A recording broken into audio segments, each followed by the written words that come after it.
Welcome back to the University of Sikistan. Today's lecture is on why the first pull should not be straight. Further reading is The Snatch, The Clean and Jerk by R.A. Roman, and The Training of a Weightlifter, also by R.A. Roman, or Rat Roman. So one of the things we often hear from kind of elite lifters, or maybe sometimes we hear from coaches, or elite lifters will talk about a cue they're using their head for the first pull. They'll think about, I'm pulling vertically, I'm pulling straight up, and we hear this a lot. Or we hear sometimes people talking about, straight pull is the best thing you can do, and trying to get as close to straight as possible is beneficial. Today we're going to talk a little bit about why that is not the case. So first of all, if we want to visualize why the pull should actually be in a rearward trajectory back towards the lifter and not straight up, we need to first kind of visualize or conceptualize how the lifter and the barbell are placed in forms of physics. So we have the lifter and we have the barbell. When the bar is on the floor, the lifter and the barbell are a separate system. We have two individual centers of mass, or centers of gravity. So the bar is resting on the floor, gravity is acting straight down on the barbell, gravity is acting straight down on the lifter. When we begin the lift and we begin the first pull, we enter what's known as the common center of mass. So both the barbell and the lifter are now one unit. However, in this case, because we are not symmetrical, the barbell is a different shape to us, it's further forward than us, we get a disjointed or off balance center of mass. So the barbell has what's known on it, or a force acting on it, as the forward toppling effect of gravity. So gravity acts like a pulling motion in the horizontal direction. So it's pulling the barbell away from the lifter. What we want to do is converge these two centers of mass, or centers of gravity, as quickly and as efficiently as possible with the least amount of work done on your joints. When you lift that barbell, we have what's known as a moment force of gravity. So we're essentially, you imagine your back and your legs as levers, and the further the load is away from these moment forces, or these levers, so your hips, if you imagine there's separate points or two opposite ends of your back are levers, and there's one, say A is the top of your back and B is the opposite lever, so B is the bottom of that lever. We have opposing forces acting on these, and some of these are less advantageous for your body as a movement.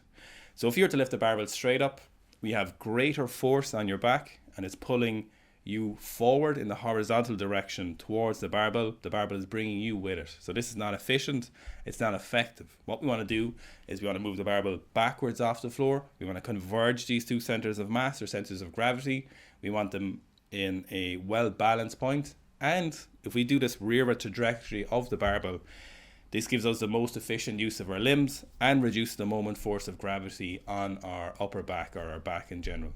Now, the level of how much, or the distance of how much the barbell will move rearward in space or move backwards towards the lifter, depends on a variety of different things. So it depends on your foot length, your levers, how long your limbs are, the ratios, how tall you are, where the barbell starts on the ground. So it can move anywhere between 6 to 12 centimeters depending on someone's start position, how wide their grip is, how long their shins are. So obviously the taller and heavier lifters get, in general, for more correct positions, the greater the distance, or the rearward trajectory of the barbell will move back towards that lifter. Now we often will see, for example, in reality on bar paths, we will see a slight move forward off the ground in some lifters. Typically the most efficient lifters, or the best lifters, will move the barbell backwards off the ground. There are some good examples of those lifters out there if you go look for them. Now, looking at particular technical nuances for elite level lifters isn't really a great place to start for looking what is the best for most people. We might see common technical nuances or errors, but in theory they are not as good, and you could argue that efficiency would be better for these lifters if they corrected it, but that's not really what today's video is about. Today's video is more about what you should be doing or aiming for as a lifter. So how would you correct a straight or looping away bar path from you off the ground? Well, there's a couple of different things you can do.